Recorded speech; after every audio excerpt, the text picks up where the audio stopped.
I know. Yeah. Hope everyone has their boosters. My buddy, we all went out and then he was like, got sick and no one else got sick in the group. He was like, why am I the only one getting sick? And I was like, did you get your booster? And he's like, no. I'm like, there it is. Okay. So we're going to start off today. First looking at, here's the syllabus. And then for folks, you wanted to see the content calendar.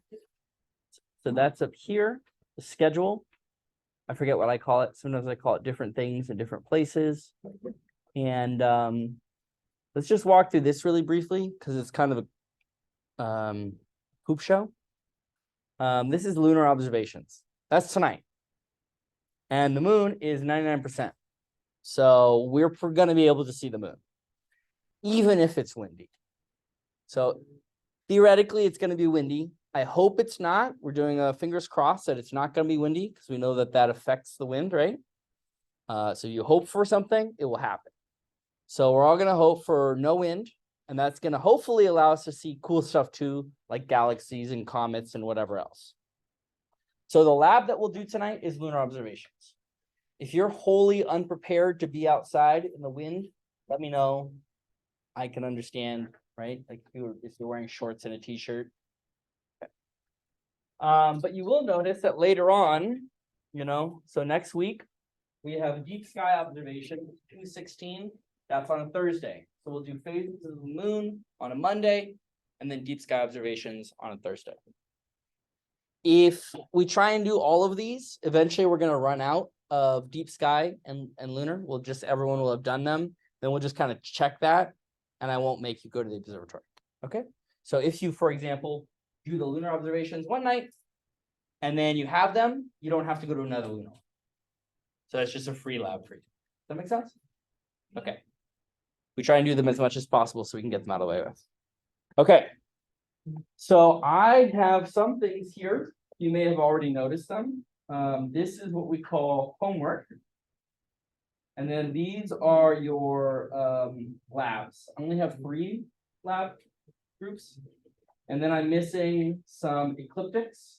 And I have everyone's first position lecture tutorial. Okay. So I would like you to give me more of these. You know what these are? Okay, so give me more of these. Give me more of these. Okay, I'll put those out like this. And I will return these.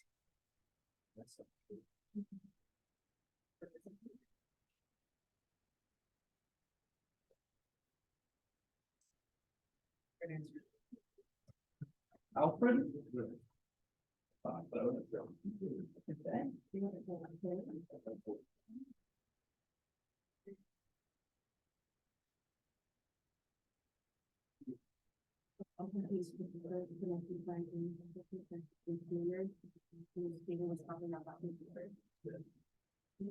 This one?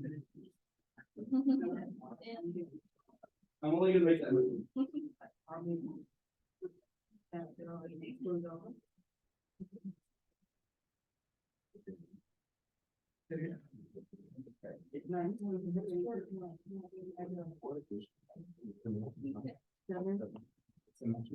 Okay, so what's missing on your homework? Score, total score, a total score. That's correct.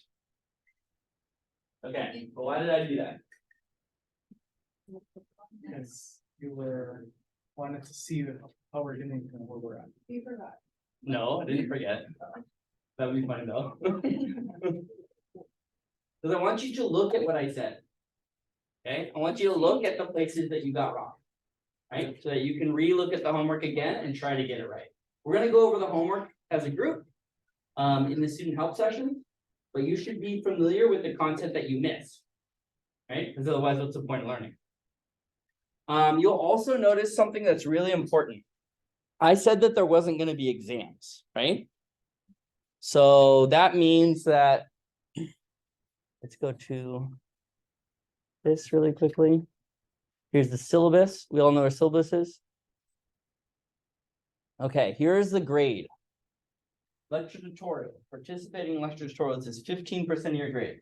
Homework is 50% of your grade.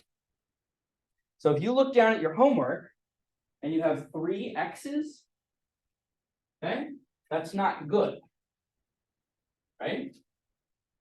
Okay. Because what that means is that you're missing a significant portion of your homework grade. If you have something that says, you know, you missed two of the 6 things that I asked you to look at, right? That's just not reading the question fully. Does that make sense? If you misread the whole question, that's a problem. If you wrote, I couldn't get X, Y, and Z to work, and then you never came to me, or you never sent me an email, or you never sent me a Slack message, or you never raised your hand in class, how can I empathize with that, right? I can't know that you're doing poorly until you tell me. Because I, unfortunately, am not a mind reader, according to all of my ex-girlfriends. Okay? So here's what I want you to do. We'll probably end up dropping 1 homework. Maybe this one. Maybe you did really well on this one. I think someone got a gold coin. So if you get a gold coin, that means you got 100. And that means that you can either eat that gold coin, or you can trade it in for a candy in my office or a student help session, or you can trade it in for a sticker in my sticker drawer. And I have a lot of stickers in my sticker drawer, and they're from everywhere. So that's like a bonus lottery piece. I want to give you all gold coins. These questions, you know, they take a little bit of work, but mostly you can find them in the book. You can find them in my lecture slides, and you can straight up ask me and Caesar, what's up? I want to understand this better, right? And we're going to reward you for trying to learn the material. It's a survey class. There's no curve that's necessary. If I gave you all A's, I would be stoked. Okay? Okay. Questions? So there is this one here. Oh, go away. Okay. There's a new homework called homework 2. I'm going to point out a couple things. Assessing your own confidence. This is a way to give you more points. If you put 2 on everything, it's the same as putting 1 on everything. It's the same as putting half on everything, right? Because the way that I calculate the points is I take your confidence and I divide it out of the total number of points you get. So if you're really confident on one of that, make that worth 2. I'm trying to reward you for thinking about what you know. So if you're not really confident on something, give it a half. Be like, look, I shed the bet on this one, but I'm really confident on these other ones. Okay? If you put half on everything, that's also not taking advantage of what you know, right? In some cases, it doesn't matter. If you get it 100% and you put half on everything, who cares, right? It's still the same amount of points. This one here, it says define the following terms in your own words and use them in a sentence. Okay, so this is just not necessarily reading the prompt the whole way. So I think half of you didn't write sentences.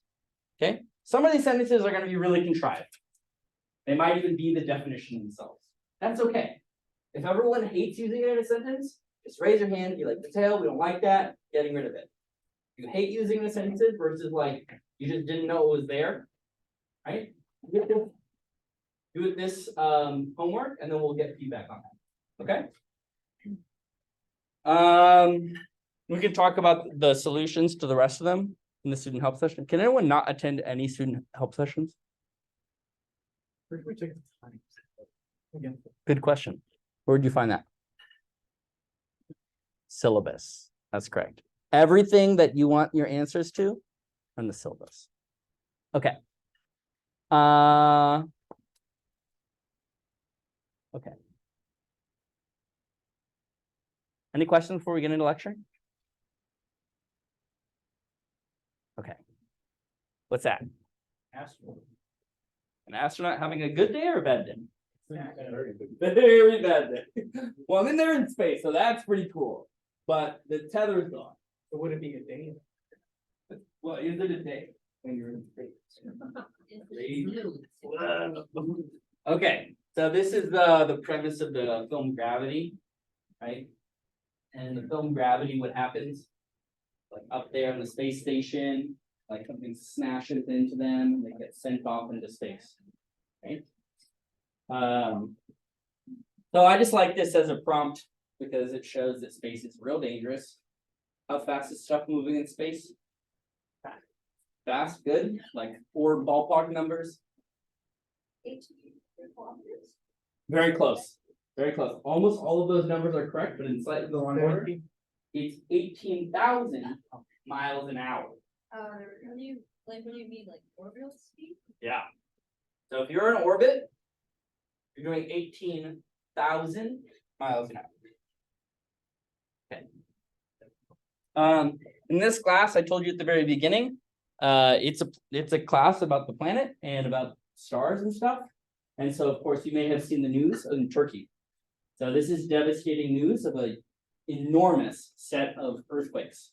So here you'll see the initial one, 7.8, and another one right after 7.5. Thousands of people have died. This is like talking about how the processes that we're talking about here, the sheer amount of energy, the impact that it has on people's lives can be enormous. We saw this when we had hurricanes last semester, and unfortunately, every time that I teach this class, something devastating happens in the world.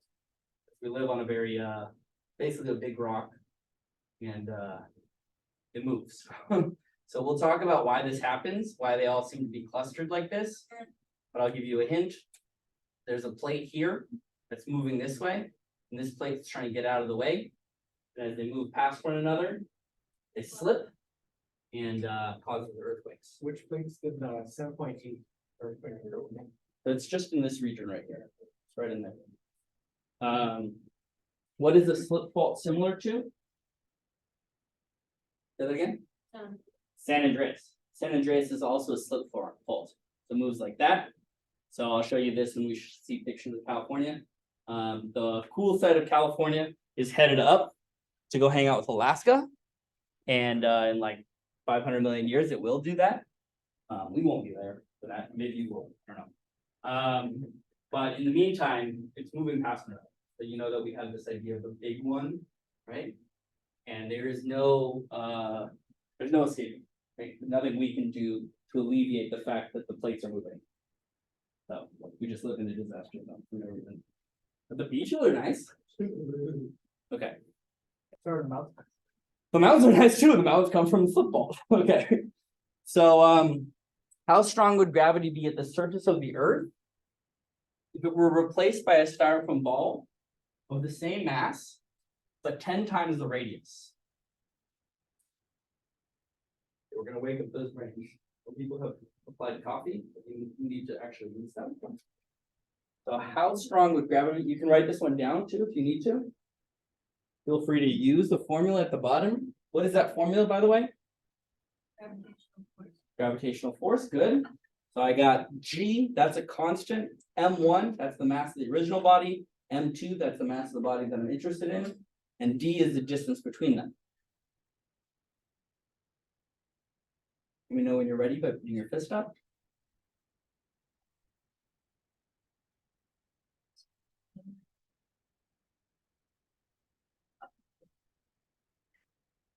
Let's vote on 3, 2, 1.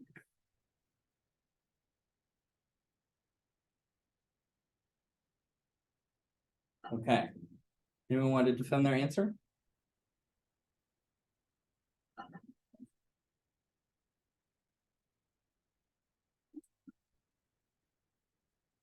Yeah. Okay, so since the gravitational force is inversely proportional to distance, that's why we see the d squared right there. Mhm. So if we increase the radius by 10 times, we're essentially doing 10 squared, which is 100 times. And it goes up or down? Down. Inversely proportional. Inversely proportional. Okay, good. That process makes sense? What if I added 10 times the mass? 10 times radius. Yeah. 10 10 on the top, 100 on the bottom, be a factor of 10 weaker, right? Okay. We're going to have to play with these ideas because I'm going to make you do stuff like this, maybe on the homework. Okay. All right. So we were talking about this. We were talking about orbites. That's why I had the fun picture of an astronaut. I believe this is McCandless. It's so dope. They just get in. Yeah, the astronaut's name is McCann. His last name is McCann. I forget what his first name is. So they get into these little suits, and he's got this camera that he's taking pictures of. Probably the ground. That's what they would be like. And the astronaut here, see what this is? This little box, basically like a jetpack, like shoots you around in space. And I should include this other picture, which is like the farthest any human has ever been to any life support. It's wild. I'll show you later. Okay. So all orbiters have the same speed. Because when we derived that equation on Tuesday, what is it, Wednesday? Sorry, I got sick on Friday and then I got stung by a bee. So my life's real crazy right now. The circular orbit here doesn't depend on the thing that's doing the orbiting, right? Very convenient. Because if these things were all orbiting and it depended on the mass, then they would all immediately drift apart, right? And even if you imagine, say, let's say imagine this object is orbiting. Well, this piece of metal is more massive than the plastic, so they would immediately be pulled apart. And that wouldn't make any sense, right? So in fact, when you're orbiting, the whole object moves as one. Okay?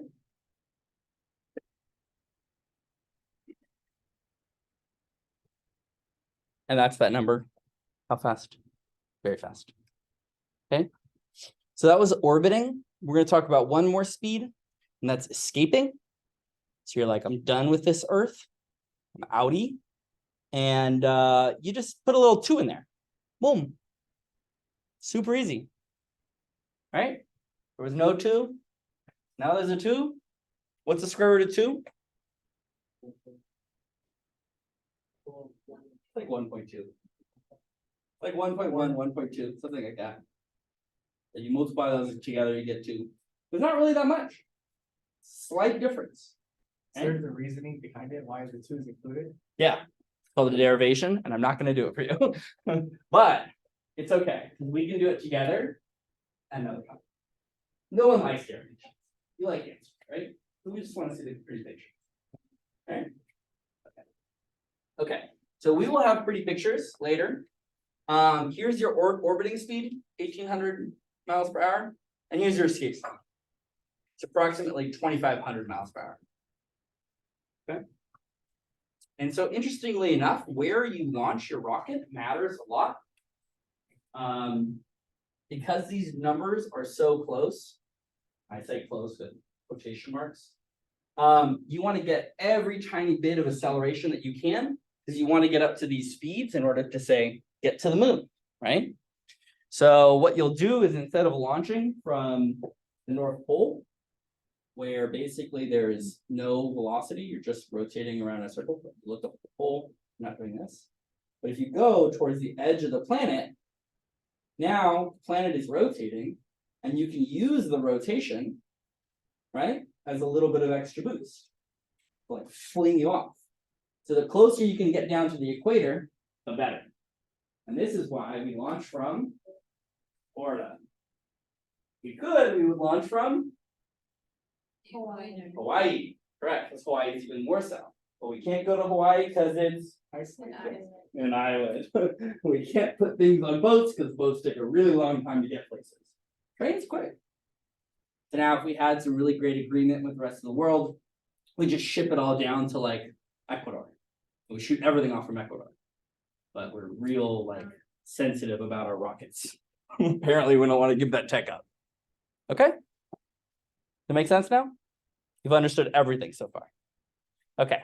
So we're going to do just a quick lecture tutorial on Newton's law and gravity.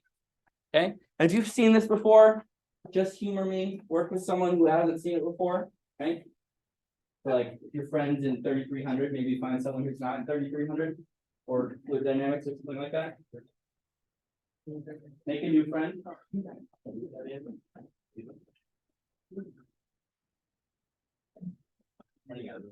That's I don't know. That's not. Reorganize yourself. That's 31.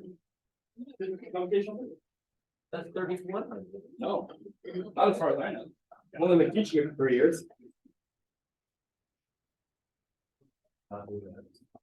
Yeah, find a new friend. It'll be fun. I promise you. New friends, new friends. You have an extra? No, you don't have an extra. Who's missing one? You want to give it? Oh, okay. No, you new friends. You guys have worked together. You haven't worked together already? Okay, work together on this one. I meant you like living. You're about to-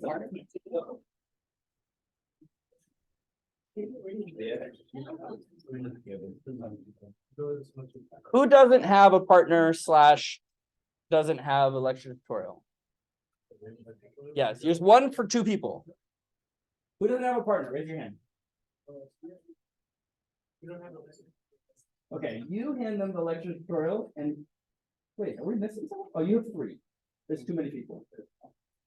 Can I have one of you go back with cool. Yay. Okay, so we're gonna not really dig into this too much, maybe 10, 12 minutes, and then we'll get into the meat of today's lecture, okay? Let me just read it.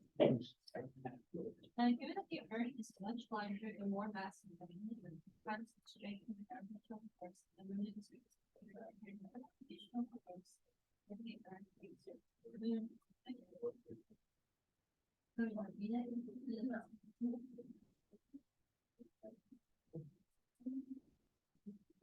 Yeah. Because there's one yeah, once the gravity is both of them. But not like the Earth is full of them. But the Earth is less all of that. Yeah. So do you want to write it down?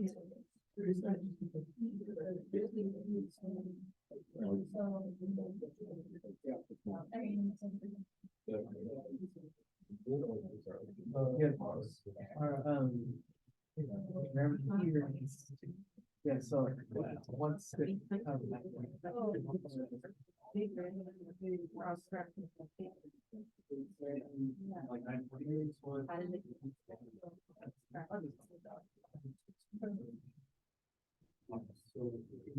on that, like, but the only difference is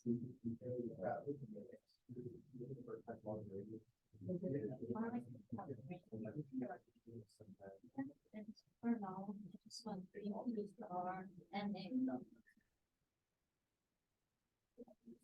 The next thing. I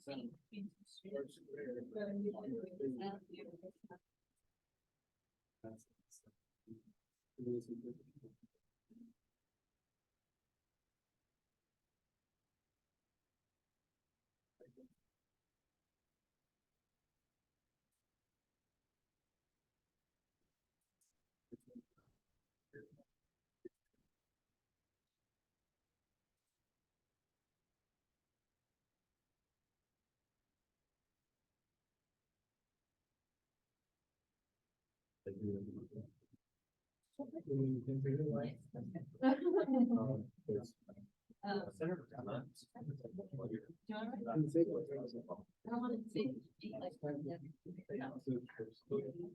If they were not the same, it would just be like the 3 of the because the force of gravity is 3 times the force of gravity. It's just the things that are the same. Yeah.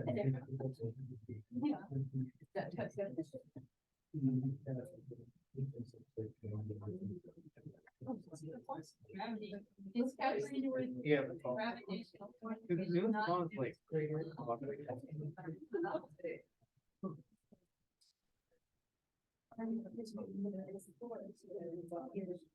Yeah. but they're not. Yeah. It's sort of kind of like a moving start. They're not like hitting each other. I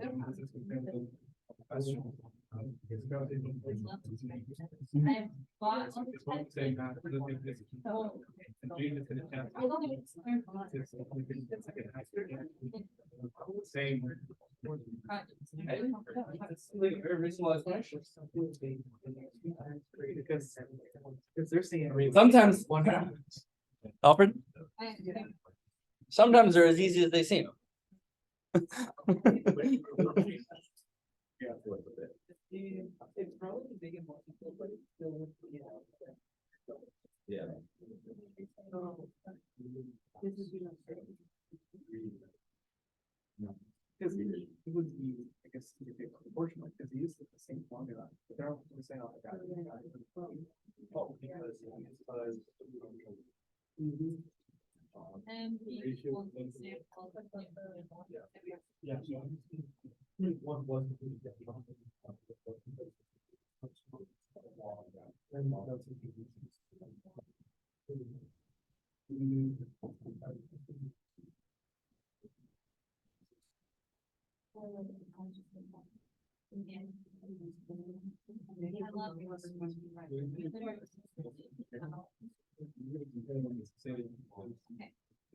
Now, the strength of the force would be the moon and earth change in the mass of the moon, where it is about 2 times greater than its actual mass. So, if one of the masses was times 2 times. There's one of them, part of this one. They're only changing.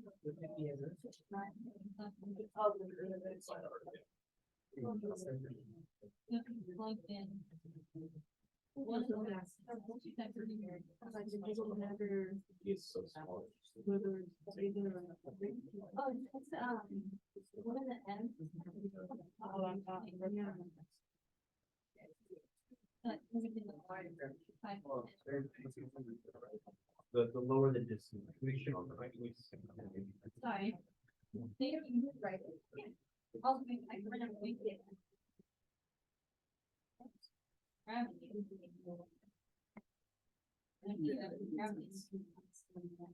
One of the masses. One of them will be 2 times. And then arms. So we'll be here.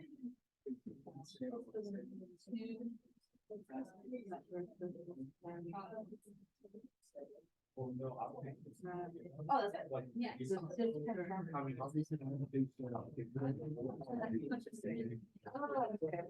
Radius, the radius 10 times. If it's 10 square. Yeah. So let's be.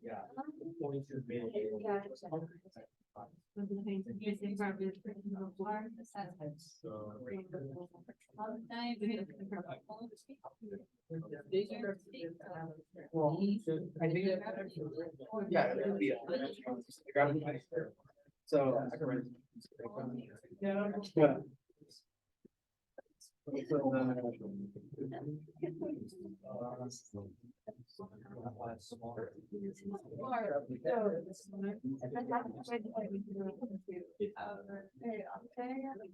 That's the.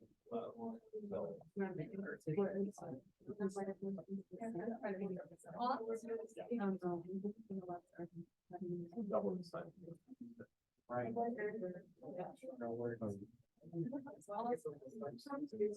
Oh.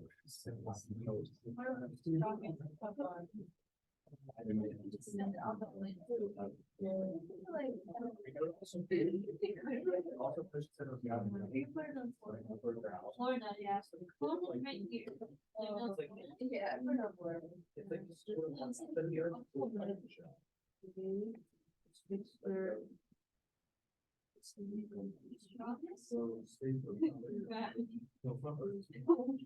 all right. Yeah. The gravity is strongest, so I just send it on.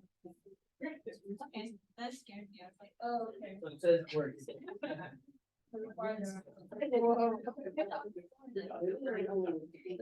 Like they scrap.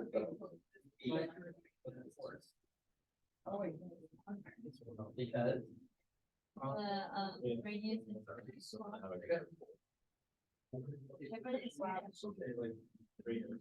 I don't speak Spanish, so.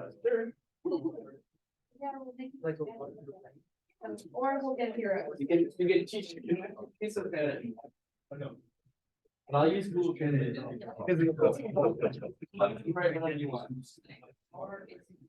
don't know how to talk that. Oh, not even like some of the words where. It's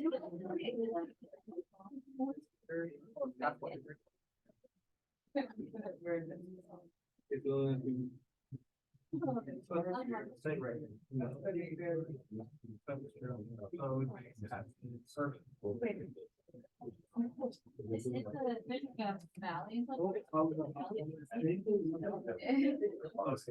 Right.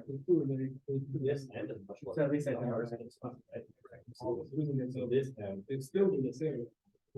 all this area before it's implemented. This one has a much larger lens, so it just. And the direction is like. Or. It's just. The influence is that. There's the strength here. Right, third line, and here with the strength is with the space. The space actually. So like. On the space room. Yeah. Like, compare the street interactions, compare those reports on the space room by car. This one's smaller, this one. So it's a smaller from the one, and they're opposite. Yeah. Thinking like. Well, look, when it's if it was just like this and bar, they would have equal therapy on each other. Currently have the same work therapy on each other. This is, what is it? No, it's only two things. We'll get it straight to the- Oh, okay. This has these two factors. All right, yeah. Oh. Oh. Yeah. Yes. Yeah. Because diameter like.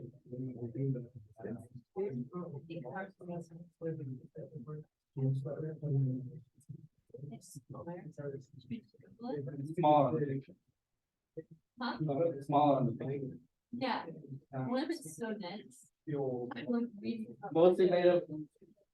Yeah. You could just say that. Yeah.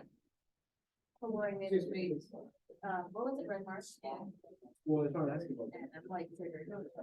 Yeah. So you like to learn a lot more.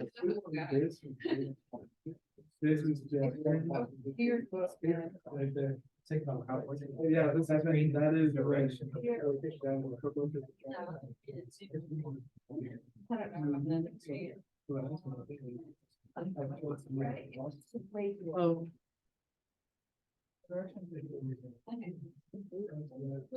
It would be opposite. It's a stupid question. Alright. You read it back. No, I mean. If it's a halfway point, Mars still has it. Another argument between students. Yeah, that's halfway point. More stronger. Yeah. That's what there's. When you make me read out loud. If you really good at even though they're very good. Parents are reading out loud, excited stuff. I use that stuff. Okay. There's one that are.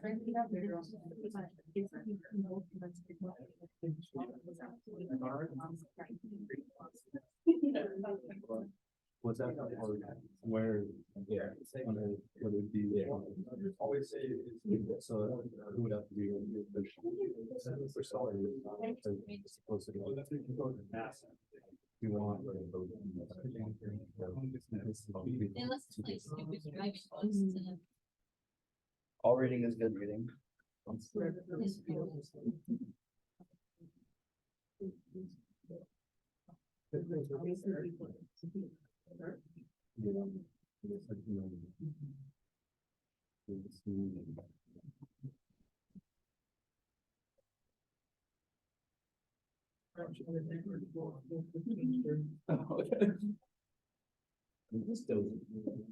It would be this one.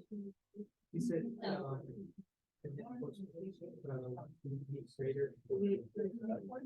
Yeah. Oh. The bottom. This one will stay. They're gonna have the same form. This one saying that because the earth is bigger than Mars, its mass penetration will make it bigger. The bottom. No, no, no. That's small. Okay, we're gonna pause pretty soon. I recognize lots of folks are at different places. But if we have time at the end, we'll come back to this. There'll be a little break in between when the observatory actually opens versus when we'll finish class. We won't. 45 minutes. Okay. You won't have that, but that's fine. 100% for us. Is that okay? So find a stopping point and then just show me your thumbs. Tell me that you're ready. No, I'm just right there. Which one do you- I want to like, see what you're gonna do with that.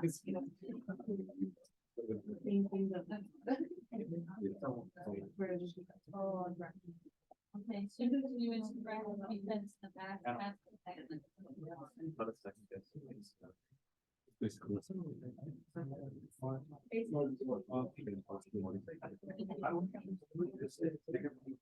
Then it's how it's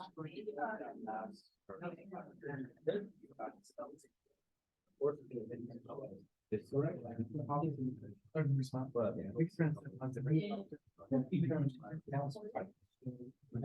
whatever. I just put them there, but he's like, no, put them there, and people will wait. They don't like it, nothing with that, they don't understand it. Good? Okay, I promise you the photo, you get the photo.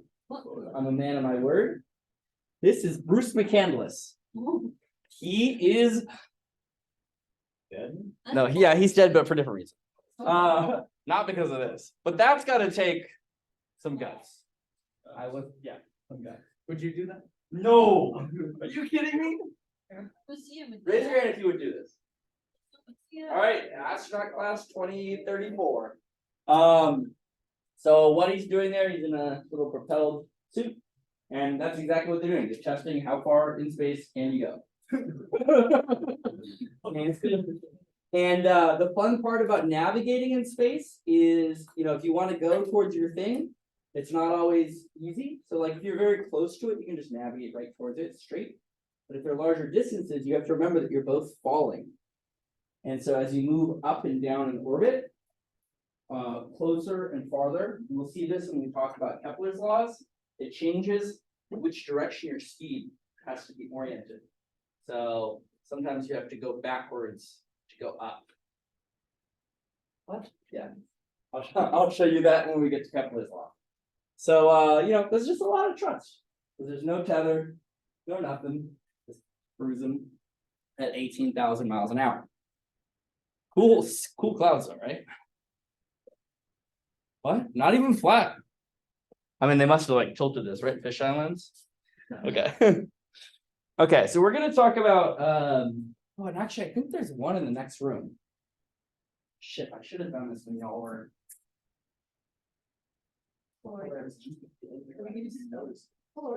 Is she here today?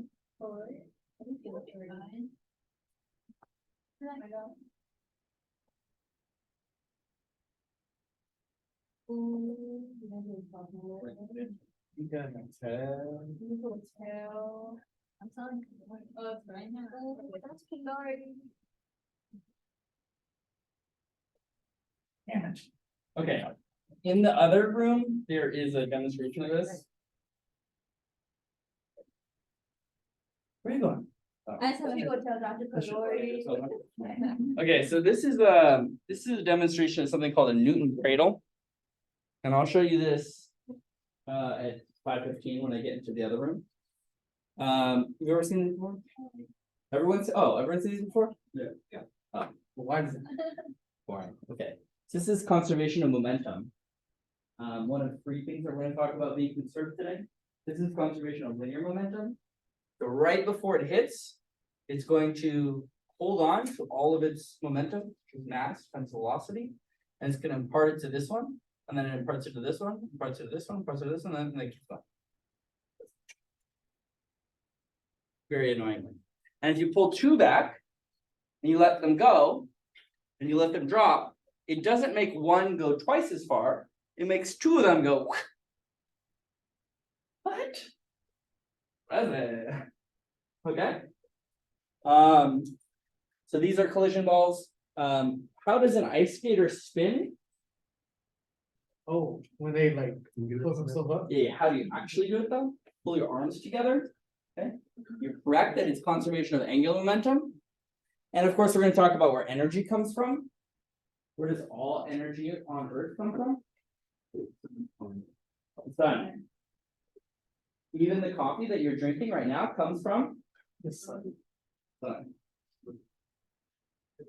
Our bodies So. made from the sun. Okay, our phone obviously powered by the sun, but can it be created? Can energy be created? So next time you're on TikTok and someone has a perpetual motion machine, that is fake. Fake, always fake. Never send your friends a video of infinite energy because it doesn't exist. Just keep scrolling, right? Even if you leave a comment, then they have engagement. Don't leave a comment. Blog, report, okay? Ban. Yeah, literally. This is like the worst thing about Twitter and TikTok and all these places. People get famous for spamming stuff that looks sciencey, but isn't. Reported for false information. Do whatever you want. Report them for anything. I don't care. Okay. Exploits.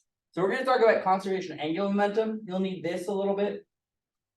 You have a ball and a string, and just so everyone is clear in the different directions we have here, we have m cross v m times v times r, and this is m. Maybe I should put dots here so I don't confuse myself. It's the mass of the object, the velocity that it's going, and the distance away from some location. Okay. So it's convenient that I put this around a string with a ball, but actually I can calculate this anywhere. If I wanted to, I could say at this location that this would be the distance. And then as it moved through, it would get shorter and then faster. And with respect to that location, I could calculate the angular momentum. Okay. And this one here, we say that it's conserved. Say if angular momentum is conserved, stays constant, what happens if R goes down and there is no change in M? What's here?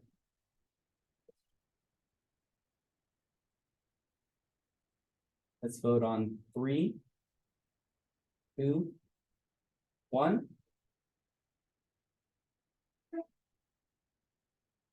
Ah, we got all the answers. Okay, talk to someone next to you and try to convince them of your answer.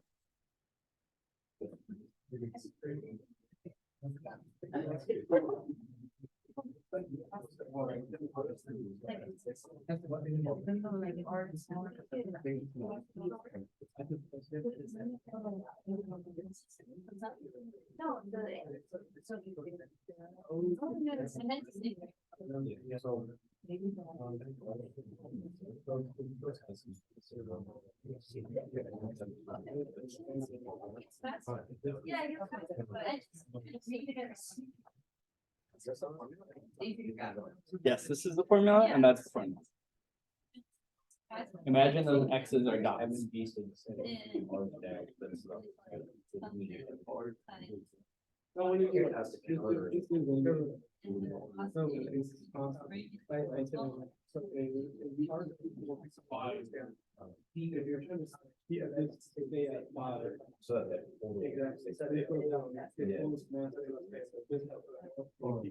That's so loud, it says quiet. You figured it all out? You all got the same right answer? Okay, let's revote. Let's vote on 3, 2, 1. Perfect. Everyone. Okay. So what happens, of course, is that the speed goes up. Okay. So if you pull your arms in, you spin faster. Conservation of angular momentum. Sometimes you'll see, like in the intro physics classes, you like hold a bowling ball, you pull it in, But every time I've tried to do this, I've either fallen off or like not sped up in an appreciable way. So I stopped doing it. So And you try to get here. and I tried to get here. Now that you said that, do it anyway. Appreciate it. Maybe we'll do it next week. It's been like a ballerina. No. The important part here is that with an ice skater, you don't have any friction. So ballerinas, while they spin, and they can of course jump into the air in order to make the spin. But for example, if you've seen a ballerina do like many, they are pumping and pushing off every single time. So they make this little motion, right? And as they make that motion, they get more speed. Whereas an ice skater isn't pushing off. They just do like a quadruple cork, whatever. I don't know what they're called. Fucking awesome. Okay, so that's conservation of angular momentum. I already showed you conservation of linear momentum, and now we're going to talk about energy. So energy has basically two forms: potential energy. I can use it for something. You have great potential, you will become something. Great. Kinetic energy. You're running around a lot. You're a kid, kinetic, that's how I like to think of it. Running around like a crazy pants, right? Okay, so this is the motional energy. This is your 1/2 mv squared, and this is stored in some way. This could be stored in a chemical potential. This could be stored in a gravitational potential. This could be stored in a battery, right? All of these ways of holding on to energy. It could be stored in the sugars inside of your food. Okay, but it's all accounted for. So if I start here, and I'm going fast, and I go up the hill, okay, that kinetic energy turns into potential energy. And then I do the most fun thing on any bike ride, go down the hill. Okay, this part is fun. This part, no one should do. Okay, everyone agree? Anyone like the first part? Didn't have to explain anyone today. Okay, so energy is never created or lost overall. It only changes between forms. So you have the sun makes the plants, plants make the cow, cow makes the milk makes me run. Right? Circle of life. Spot's supposed to be black and then the cow's supposed to be white. Bro, I don't know. Does this look like it was made by an artist? Look at these. This is not even close to grass.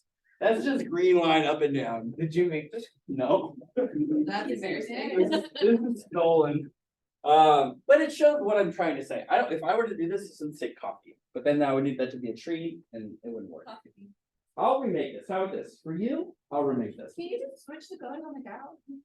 That's all I need. Just invert them so that the sun is green. Okay, all right. So the idea being here that even when we think about where we get energy from on a day-to-day basis, it comes from the sun. And you think to yourself, well, that's kind of reductive, Matteo. But that's really what happens. So in fact, all energy, now you say, okay, you have friction, so you have heat loss.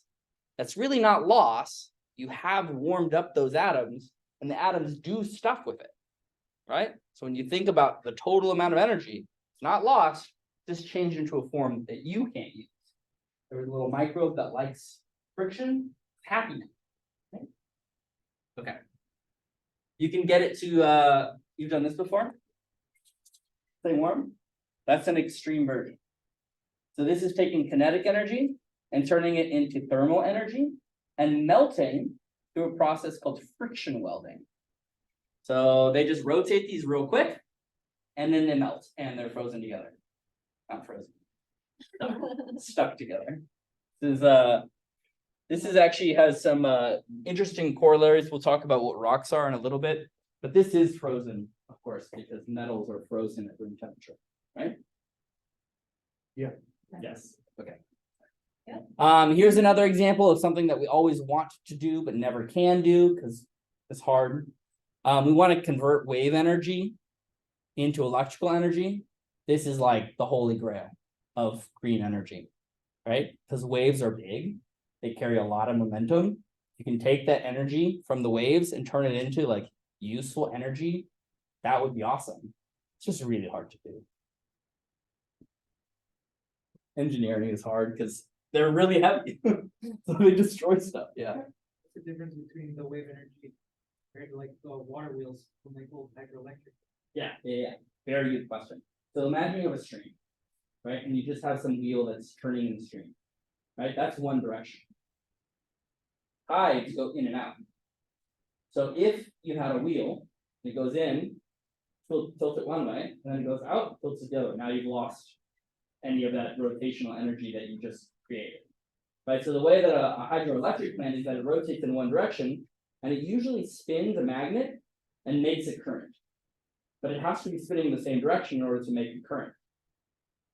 So these are a little trickier. So these sometimes use pistons and everything else, but the sheer amount of water that's in waves, sometimes waves are real big, sometimes they're real small, right? So it's tricky. Okay. Cool. If we were to get back to work, would we get more energy out of the waves or out of the sun? Out of like, Interesting question. So, okay, you found a loophole. Almost all energy is from the sun, except for tides, which come from. Okay. We'll talk about that in more detail when we talk about the forces on the moon, but right now I'm going to let you, if you haven't already read that in the book, just briefly look at the book because I may or may not ask you a question about that specifically. I already wrote the homework, so I know that I did. Okay. So we get to do the fun part. So this usually takes longer than I have in the syllabus, so I try to get to it quickly. And then you get to understand everything that's amazing about planetary geology. And most of this is the funnest part of class because you just sit there with the lights down and I ask you what you see. Okay? Lightning. Good. lava. Lava. Good. What else? Volcano? Okay, that's a word I don't know yet. Ash. Stars. Is this the real picture? Yes. That would feel like it. It is a real picture. That's amazing. I know. It's very cool. Hold on, let's show what. Is that okay? Can people see okay? I think just turned off. Outside. Probably not. Okay. I'm gonna fall asleep. I'm tired. Okay, so this is a real picture. It's created from a double exposure. So this would of course saturate any of the background stars if you left it on at the same time. But what you're seeing here is as this plume comes out of the volcano, it does in fact have lightning inside here. This is a very hot gas. Hot gases love to have lightning. We can talk about lightning when we talk about atmospheres. Okay, so we're gonna do Earth and the other terrestrial worlds. What does the word terrestrial mean again? Rocky, like, yeah, like us, like Earth. Okay, so we're gonna talk about why the planets look so different. Hopefully we'll talk about why Earth has life but no other planets. And then this is I think the bigger question, maybe fits into this. Are there processes that occur on all planets? Or is it just like dealer's choice? I gave you Mars, Mars looks like red, right? What does it actually look like? Okay, so these are the terrestrial worlds that we'll start by talking about. They are rocky. What do you see? Hands, not just shouting. Yeah. Bunch of craters. Okay, so I see a bunch of circles like this, right? Okay. What else do you see? Hands, not shouting. Stars. Hands, not shouting. Oh. Yeah. They're all different colors. They're all different colors. Very good. Are any of them similar in color? Yeah. Mercury and the moon are pretty similar in color. I would argue if you told me that that was the same photo, I might believe you. Right? Okay, anything else? Hands?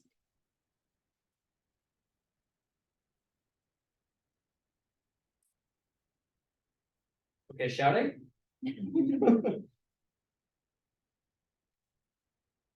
What do you see? Anything? Tell me what you see. What? Scarring. Scarring. What do you mean by that? Like there's parts where it's like brighter and then there's other parts like On where? Which body are you thinking of? like Venus, for instance. Okay, Venus. Like it's like Okay, tell me where to put my laser. Where you put your laser with the little green.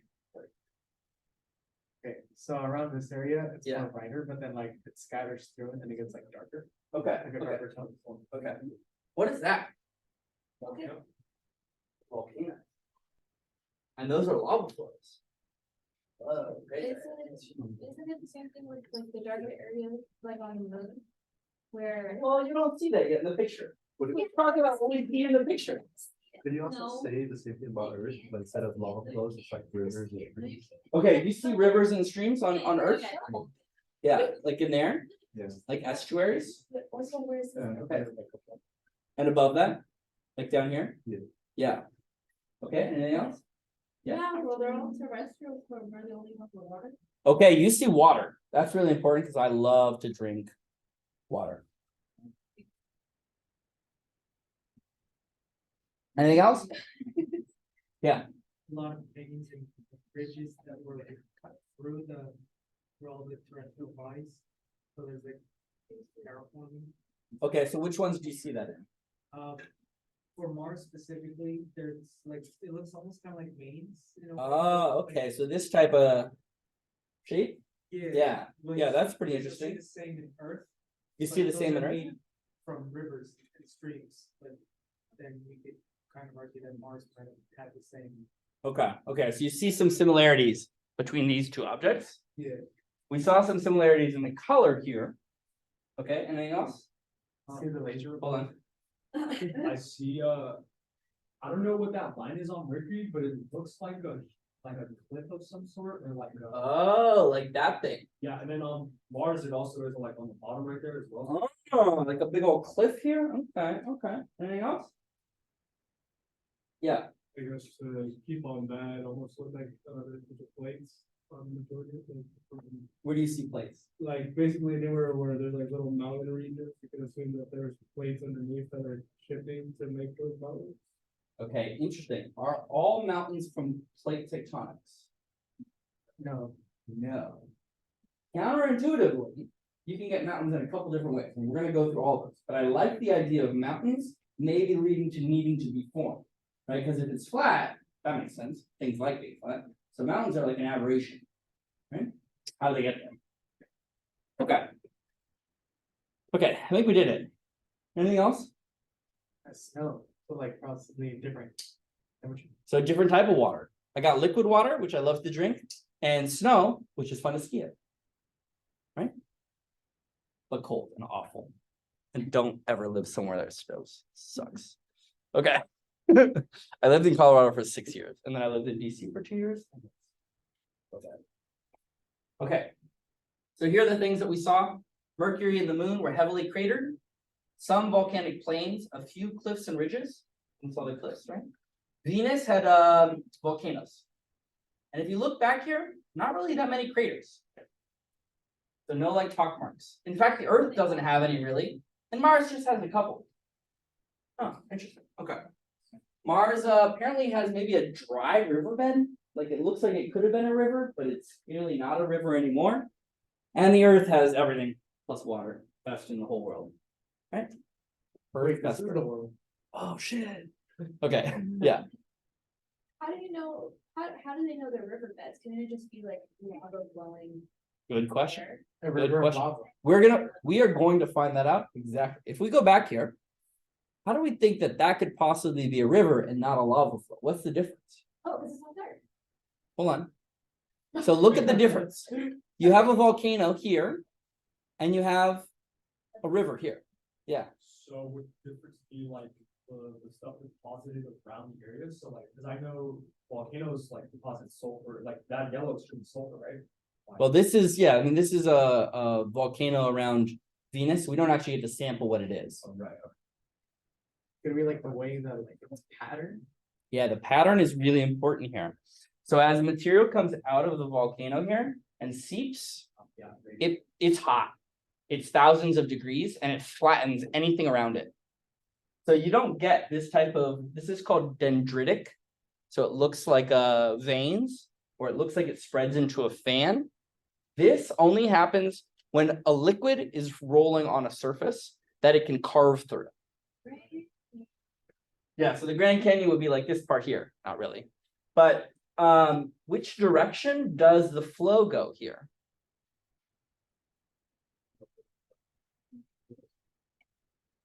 Of the picture. Of the picture, which direction does the flow go? This way Raise your hand for this way. Raise your hand for this way. Okay, people who said down this way are correct. Why? Because they all lead to like one giant.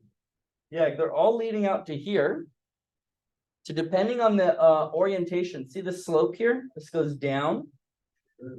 Okay, so this is one of the clues that this was a basin that this leads into. Another is when you see pieces of river, when they come together, they get bigger and stronger and they stay together. They don't just generally break unless you have something like, well, if you have, say, a slope change, you can get them to break into a bunch of little fans. But for the most part, this is the right flow direction. There is exceptions to every rule. I'm sorry, but that's how life be. Okay, good. Yeah. Good questions. Great questions. Great engagement. Okay, did that, don't care. All right. Planetary geology time. Write down on your own piece of paper so that you can like challenge yourself. Top left, top right, bottom left, bottom right. Which planets are these? Yeah, bro. What? Planets within our solar system. Great question. Wonderful question. I don't know. Yeah, that's a great question. I would assume that I'm not jumping to a new solar system. That's a great question too. Are they all different? Are they the same ones multiple times?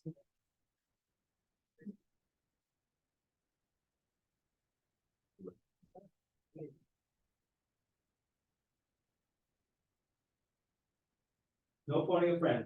What?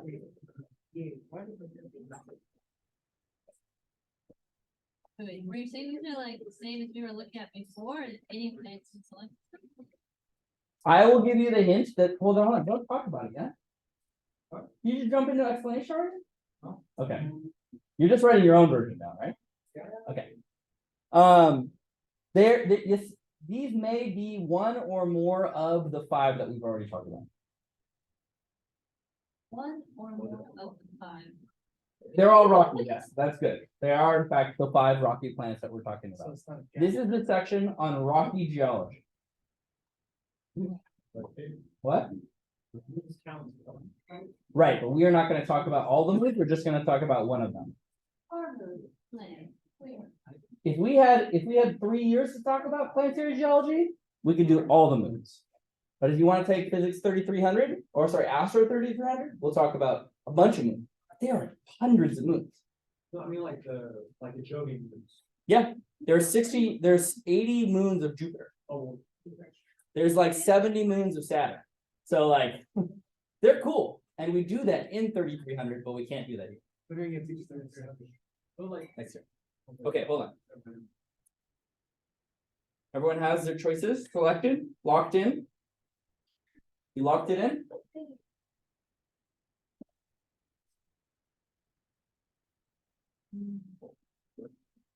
Okay, raise your hand if you know what this one is. Yeah. Why are you guessing the moon? It's a lot of craters. Okay. Okay, what about this one? How many people think it's the Earth? Okay, almost unanimous. What about this one? What's that? Venus? Anyone think it's Venus? Okay. What about this one? Mars? Okay, that makes sense. Would it help if there was color? Yeah. Yeah, of course. I feel like it doesn't help. Yeah, that helps. Oh, it helps a lot. Does it help? Good. Okay, so what's this one? Mars, Mercury. This is the moon, and there's 2 reasons that you can tell. One, you're absolutely right that the craters are prevalent. What's another way you could tell? The way the pictures. The angle the picture is taken is really important. Okay, here, it almost looks like we're about to land on it. And in fact, that is what the photo is from. We are very close and we're going to land on it. That is also your hint for this one. Because this is taken from an angle that's like this, right? My eye line. In fact, I took this photo. So I would have to be standing on Mars, which I've never done before, in order to take this photo of Mars. And you'll notice these two are from above. Sorry, the difference here is they're from above. Because there is no Canon that we're taking. What are they called? Panasonics? Okay, so these are in fact volcanoes. And this is a volcano set. And look at how different these volcanoes are. They're real different. So here makes all these weird like pancake discs. And this one here has like a big hole, but then it looks like maybe the flow comes out this way. And maybe a weird like river. Who knows what's going on here? Right? Lava river, yeah. What's the top right one from? This one? Yeah. Bryce Canyon, Utah. It's beautiful. So this actually shows you something else that we haven't talked about yet. A planetary process. Erosion. Okay, so what you're seeing here is, you see these different colors? Okay, these are layers. And these layers are basically seafloor. Not basically seafloor, they are seafloor. So this is ancient seafloor that gets moved up and the ocean goes away. And then once they're exposed, the seafloor is exposed, then rain starts to fall on it. And it carves into spires. Okay. So we're going to talk about all four of these processes. We're going to talk about volcanism. We're going to talk about impact cratering. That's big holes. Talk about tectonics. That's when you make mountains. Other ways to make mountains, such as volcanoes. And erosion, getting rid of all of the above. Okay? What's that in the bottom? Yeah, what planet's that on? Okay, good. What about this one? What about this one? The moon? This one? You know where that is exactly? Boulder. Switzerland. Boulder, Colorado. This is what they're famous for. You'll see that in other pictures. Okay. So what is, raise your hand if you can tell me the definition for volcanism.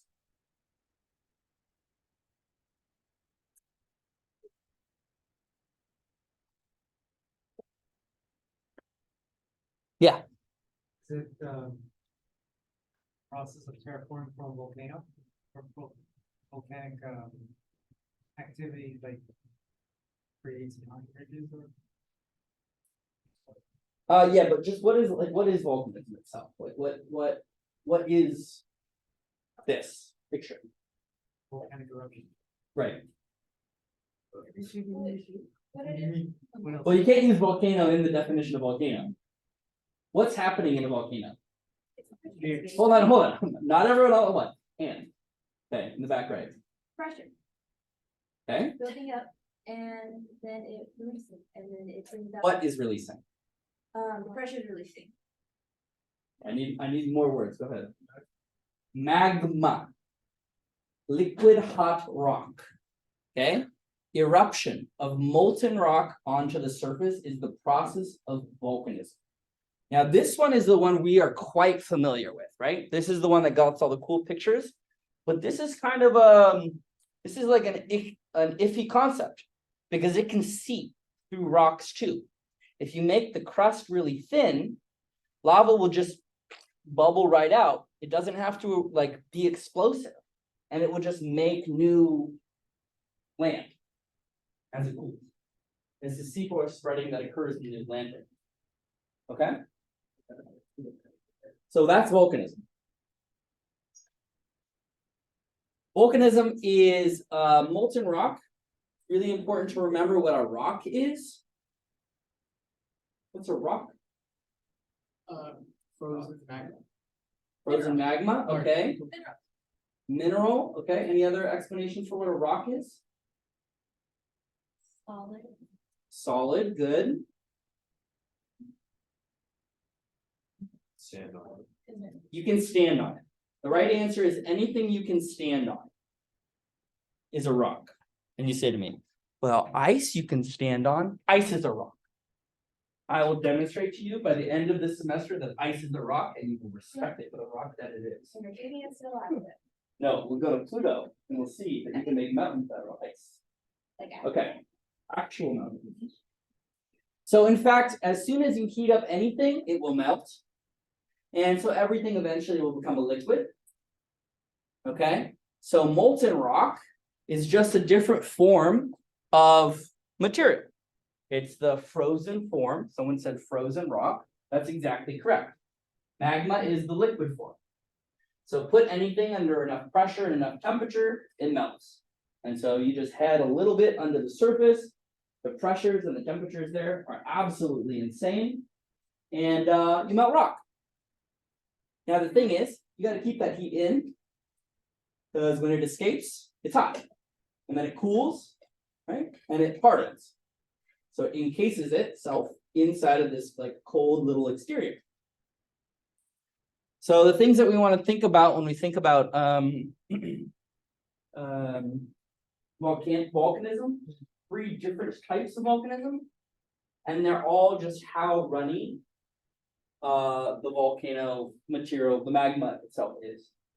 So if it's really runny, so think like water or oil, very runny, then you just get flat plains, lava.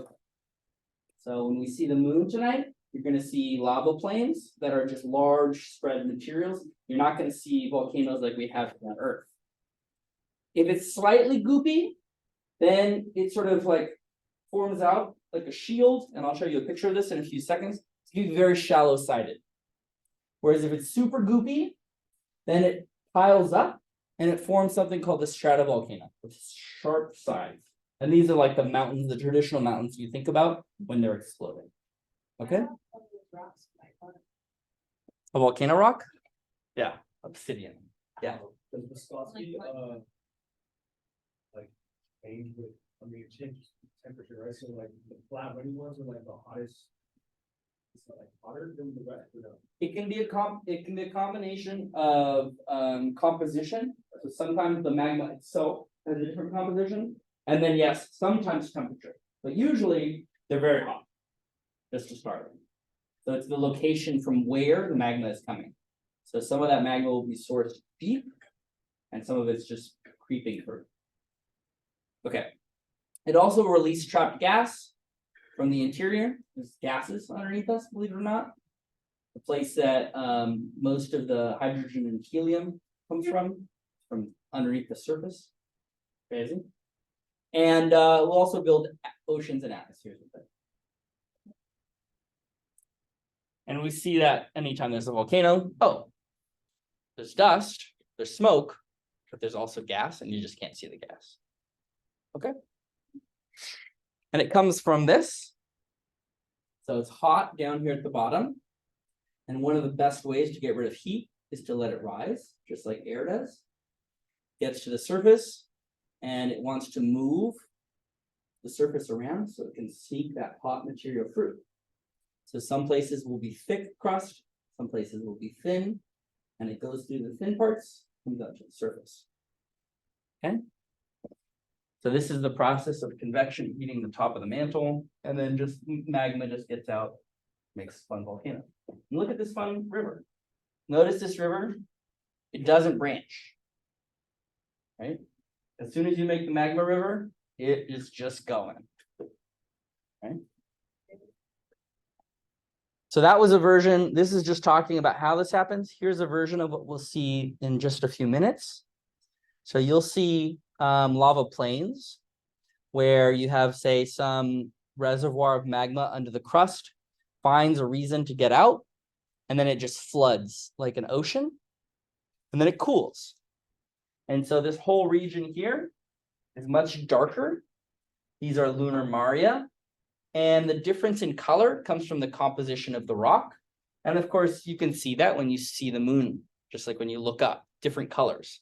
So this darker part is all lunar maria. So this is a giant basin filled in with old basaltic lavas. Okay? Yeah, the difference in color comes from the difference in the mineral composition. And if you want to get more complicated than that, talk to a geologist because I hate chemistry. Okay? I'll try to be good, but I'll like answer your questions, but I won't go out of my way. Okay. So what happens when the lava is not so runny? Okay. So there is Sapos Mons on Venus, and these are radar images, so they're really pixelated. Sorry. There's Hawaii. Okay, these are shield volcanoes. Look at how much bigger it is when it goes into the water. And there's Olympus Mons, and we'll talk about Olympus Mons in a little while. It's awesome. So look at this is the heat distribution. This is Venus. Venus is beautiful, but we'll have to talk about it another time. I want to show you this. This is Olympus Mons. Here's Mount Everest. This is our tallest mountain at 8,000 meters. And this is Olympus Mons at 22,000 meters. Olympus Mons is so large that if you were standing at the very top and you looked around, it would look flat.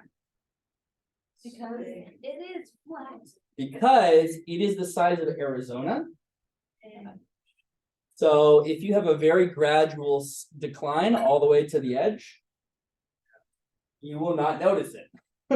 So this is the largest volcano in the solar system, and there's no competition. Okay. So that's it for we'll go back to outgassing and everything else, but we will meet at the observatory at 6. If you need to know where that is, let me know. Okay. Apparently you can Google it. I didn't know that. Yeah, some Google it. Oh, okay, you can Google it.